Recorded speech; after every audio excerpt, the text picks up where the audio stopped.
আল্লাহ তাআলা দ্বীনকে মানব জাতির জন্য পরিপূর্ণ একটি ধর্ম, পরিপূর্ণ একটি জীবন বিধান এবং একটি নিয়ামত দান করেছেন। এবং রাসূলকে قال رسول الله صلى الله عليه وسلم বুইস্তু লিমাকারিবাল আখলাক, আল্লাহ রাসূলকে আল্লাহ তাআলা বিশ্ব জাহানের মানব জাতির জন্য একজন শিক্ষক হিসেবে গ্রহণ করেছেন। রাসূল শিক্ষক, সকল উম্মত হলো প্রশিক্ষণার্থী বা ছাত্র। তাই আমরা আল্লাহর জমিনে আল্লাহর কোরআন, কোরআনের জিন্দেগি, কোরআনী সুন্নতি আমল কিভাবে করতে পারি এই শিক্ষা নিয়েই আজকে কোরআন হাদিসের শিক্ষা।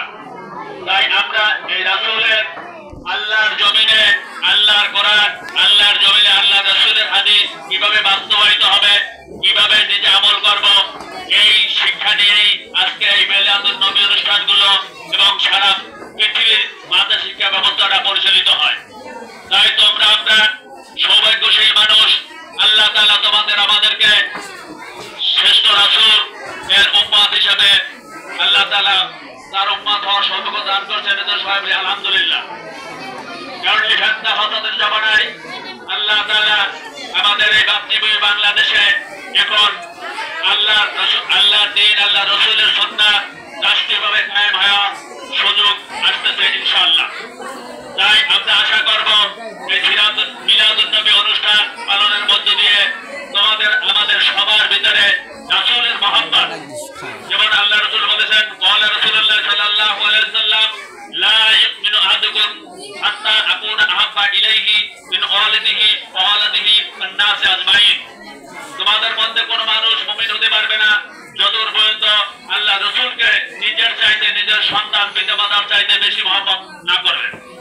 এ প্রসঙ্গে অপর আয়াতে আছে সূরা আল ইমরানে কুল ইন কুনতুম তুহিব্বুনাল্লাহ ফাত্তাবিউনি ইউহিব্বুকুমুল্লাহ ওয়াগফির লাকুম যুনুবাকুম আল্লাহু গফুরুর রহিম। হে রাসূল, আপনি ঘোষণা করে দিন তোমরা যদি আল্লাহর মহব্বত পেতে চাও তাহলে আল্লাহর রাসূলের অনুকরণ করো।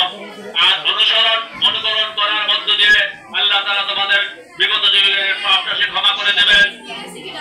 তাই আল্লাহ রাসূলের অনুকরণের মধ্য দিয়ে পাপটাকে মাফ হয়ে যাবে এবং দুনিয়ার জীবনেও শান্তি আসবে, পরকালীন জীবনেও মুক্তি আসবে।